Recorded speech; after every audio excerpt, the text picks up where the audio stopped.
దేవునికి స్తోత్రం. ప్రియమైన వారలారా, రక్షకుడును ప్రభు అయిన యేసుక్రీస్తు వారి నామంలో మీకు శుభములు వందనాలు తెలియజేస్తూ ఉన్నాం. దేవుడు మిమ్మలను, మీ బిడ్డలను, మీ కుటుంబములను దీవించి ఆశీర్వదించును గాక. ఆమెన్. God bless you. దేవునికి స్తోత్రం. హల్లెలూయా. ప్రియమైన దేవుని బిడ్డలారా, మనమందరం చెప్పుకుంటూ ఉంటాం, నేను దేవునిని ప్రేమిస్తున్నాను, నేను దేవునిని ప్రేమిస్తున్నాను, నేను దేవుని ప్రేమిస్తున్నాను అంటూ ఉంటారు. దేవునిని ప్రేమించటం అంటే ఏంటి? దేవునిని ప్రేమించటం అంటే ఎలాగ మనం దేవుని ప్రేమించగలం? ఏమి చేస్తే దేవుని ప్రేమించినట్టు? ఏమి ఇస్తే దేవుని ప్రేమించినట్లు? ఎలా మనం జీవిస్తే దేవుని ప్రేమించినట్లు అని మనం ఒకసారి ఆలోచించినట్లయితే, ప్రియమైన దేవుని బిడ్డలారా, పరిశుద్ధ లేఖనాలు ఈ రీతిగా సెలవిస్తున్నాయి. మొదటి యోహాను పత్రిక 5వ అధ్యాయము 3వ వచనం మనము చూస్తే ఈ రీతిగా దేవుడు రాయించి ఉన్నాడు. మనం ఆయన ఆజ్ఞలను గైకొనుటయే దేవుని ప్రేమించుట. దేవునికి స్తోత్రం. హల్లెలూయా.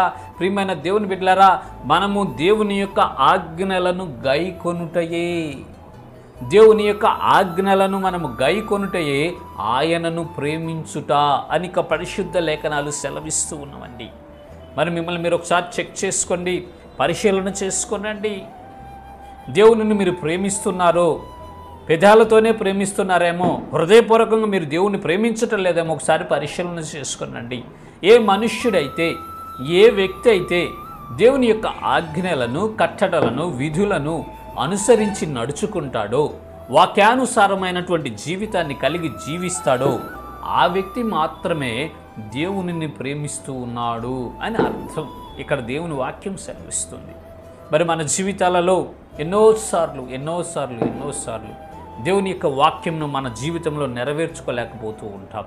ఎన్నోసార్లు దేవుని యొక్క ఆజ్ఞలను, విధులను, కట్టడలను అనుసరించి నడుచుకోలేక తప్పిపోతూ ఉంటాము, జారిపోతూ ఉంటాం, పడిపోతూ ఉంటాం. ప్రియమైన దేవుని బిడ్డలారా, దయచేసి గమనించండి, దేవునిని ప్రేమించువాడు ఆయన ఆజ్ఞలను గైకొంటాడండి. దేవునిని ప్రేమించువాడు ఆయన ఆజ్ఞలను గైకొంటాడు.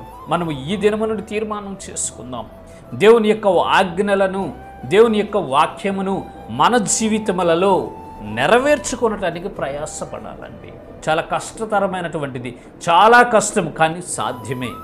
దేవుని యొక్క సహాయము చేత, పరిశుద్ధాత్ముని యొక్క సహాయము చేత, మన ప్రభువైన యేసుక్రీస్తు వారి ద్వారా, తండ్రి అయిన కృప ద్వారా మనము దేవుని యొక్క ఆజ్ఞలను మనం పాటించగలమండి.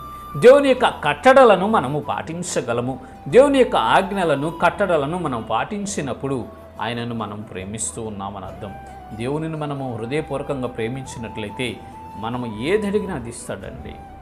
మీకు ఇష్టమైంది అడగండి, నేను అనుగ్రహిస్తానని దేవుడు వాగ్దానం చేశాడు. కాబట్టి ప్రియమైన దేవుని బిడ్డలారా, దేవునిని మనము హృదయపూర్వకంగా ప్రేమించుదాం. దురదృష్టకరమైన విషయం ఏంటంటే, ఈ దినాలలో నోటితోనే ప్రేమిస్తున్నారు, పెదాలతోనే ప్రేమిస్తూ ఉన్నారు, కానీ హృదయపూర్వకంగా దేవుని ప్రేమించేవారు చాలా తక్కువగా ఉంటూ ఉన్నారు. ప్రియమైన దేవుని బిడ్డలారా, దయచేసి గమనించండి, హృదయపూర్వకముగా దేవుని యొక్క ఆజ్ఞలను మనం మన జీవితంలో నెరవేర్చుదాము, కలిగి జీవించుదాము. ఆయనను ప్రేమించి ఆయన ఇచ్చే బహుమానాలు పొందుకుందాం. ఇటు కృప దేవుడు మనందరికీ కలుగు చేయనుగాక. ఆమెన్. God bless you. దేవునికి స్తోత్రం. హల్లెలూయా. Praise the lord.